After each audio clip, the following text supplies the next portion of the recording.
The Kenya Revenue Authority has plans to tax digital services, and the plan in question is the Digital Service Tax. I'll explain everything about Digital Service Tax Kenya in this video. With the fast advancement of technology, many business transactions are increasingly being carried out through digital platforms, said Treasury Cabinet Secretary Ukur Yatani during the 2020-2021 budget statement. It's therefore necessary to provide a framework that will facilitate taxation of such income, the CS added. Do you know what framework Mr. Yatani is talking about? It's the Digital Service Tax that came into effect on January 1st, 2021. For a long time, online transactions have been generating billions of Kenya shillings, but the government hasn't been getting any. The taxman understands that, and that's why they are so objective with the DST arrangement. The Kenyan Treasury believes that DST can help the Kenya Revenue Authority, KRA, generate more than 45 million shillings in revenue before the end of June 2021. While that is yet to be realized, the DST framework is in full effect, and anyone dealing with digital services needs to get familiar with the basics. Kenya now joins South Africa, India, Uganda, and Tanzania in taxing digital services. But what is digital service tax exactly? Who does it affect? What services are chargeable? And what is the rate? You, like many other digital service providers in Kenya, probably have these questions and many others. Some people think that everything in the online marketplace will be charged. Others are worried that they'll pay more for digital goods. Well, I understand that there's more that's unclear about digital service tax in Kenya. That is why I will take you through the DST basics to help you understand your obligations. But before then, if you are new here, welcome to Income Creatives. Subscribe to this channel to continue receiving great videos like this one. Don't forget to hit the notification bell so you can get informed every time I publish a new video. Also, be sure to check out your gift in the description below. You'll find excellent free resources that will change your life from good to the life you deserve. Now let's get into it. What is digital service tax?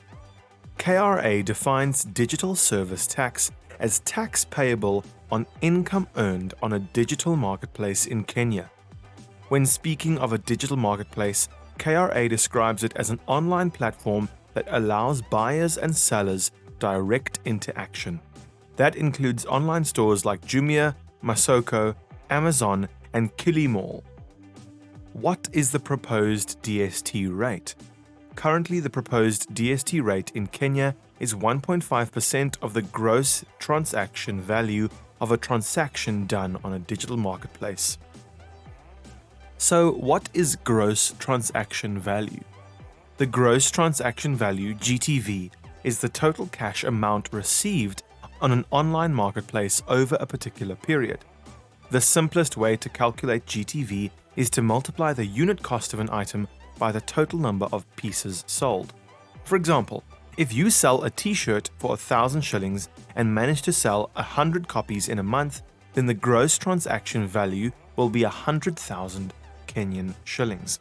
Now, multiply 100,000 shillings GTV by 1.5% and your digital service tax liability will be 1,500 Kenyan shillings.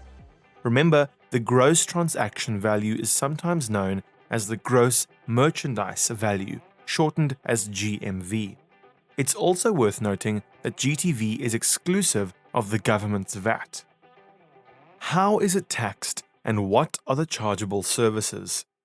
Digital Service Tax Kenya applies to a variety of digital services that include downloadable digital content like ebooks, mobile apps, games, and movies, streaming services like TV shows, movies, and podcasts, online subscriptions like news, journals, and e-magazines, online training, what we call e-learning, and pre-recorded online courses, electronic tickets and bookings, digital generated licenses, digital data management solutions like cloud storage services, web hosting, and data warehousing, search engine services, and automated help desk solutions, direct sales on one's website and social media platforms like Facebook and WhatsApp, Netflix, Amazon Prime, and other subscriptions alike. Any other service I haven't mentioned conducted on a digital marketplace. Who pays DST? According to KRA, DST payments are the responsibility of a digital service provider or anyone who collects payments on their behalf. So, for a non-resident with no permanent establishment in Kenya, they can appoint a tax accountant to file for their DST. How does one determine the taxpayer's location? Several parameters are used to determine if users are in Kenya and liable for DST in Kenya. The first parameter is the payment proxy, which determines if the payments were made through a Kenyan-based company or financial institution. The other parameter is internet proxy, which is all about determining if the services were offered using a Kenyan-registered IP address or a Kenyan-assigned international phone country code. Another popular parameter is terminal proxy, and that determines if the user accessed the digital service using a computer, smartphone, or tablet in Kenya. Lastly, the location proxy determines if the user has a Kenyan residential, business, or billing address. Who does digital service tax target? Generally, DST targets Kenyan residents and non-residents who earn or make money in Kenya by offering digital services. Non-residents who offer digital services in Kenya but do not have a permanent residence in Kenya need to visit itax.kra.go.ke to comply with the requirements. Alternatively, they can appoint a tax professional to handle the filing. As for Kenyan residents, DST applies as an advanced tax offset against annual taxable income. As a resident who offers digital services, you don't have to sign up for DST. That's because you can access your iTax profile to file for your DST online. How about non-residential companies offering digital services in Kenya? A non-resident company that offers digital services in Kenya is only liable to DST if users receive digital solutions from a Kenyan-based terminal. The terminal could be a handheld device like a smartphone or a tablet or even a computer. Payments are through credit card or debit card services offered by a Kenyan company. The business owner has a Kenyan residential, billing, or business address. The digital services are procured through a Kenyan registered IP address or a Kenyan assigned international phone call country code. What income is exempted from DST? As you might have guessed, not all income earned online is subject to DST. That includes the following: income already subjected to withholding tax, income by a non-resident who is running a business that transmits messages either by radio, TV, cable, optical fiber, or satellite, online payment service providers, lenders, or forex traders who transact through a service provider approved by CBK, Central Bank of Kenya, or government institutions. When should you file, and are there any penalties? You are required to file your DST before the 20th, immediately after the month the transaction was conducted. Failure to submit your DST returns by the due date will result in a penalty that equals 5% of your tax due. And if you fail to pay the DST by the due date, then you'll also be liable to pay a penalty that equals 5% of your unpaid tax.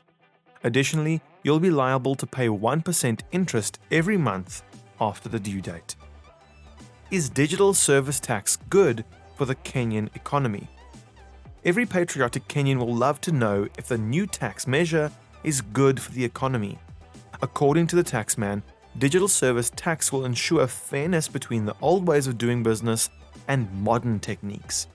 But apart from leveling the business field, DST will improve the government collection without necessarily overburdening taxpayers who already have a hefty tax obligation. And given that digital service tax in Kenya also targets foreign companies that dominate the Kenyan digital marketplace. And given that digital service tax Kenya also targets foreign companies that dominate the Kenyan digital marketplace, the implementation will see these companies redirect a part of the income they earned into the country. In the long run, that will boost the growth of the Kenyan economy. How do I sign up for DST? You can sign up for DST online through the iTax platform, so you'll need to visit itax.kra.go.ke/KRA-portal. If you are a non-resident without a permit Kenyan establishment, you can sign up with a tax representative's help. Here is the information you'll need to provide during the registration: name of the business, name of the appointed contact person, phone number, postal address, registered address, and email of the contact person, website locator of the DST applicant, certificate of incorporation, and your tax identification number. In conclusion, I've shared the basics about digital service tax Kenya. Hopefully you've learned what's essential and now you know what your obligations are. I know this video was exciting and you loved it. I'll be happy if you share it with your creative friends and help them stay tax compliant. Until next time, take care.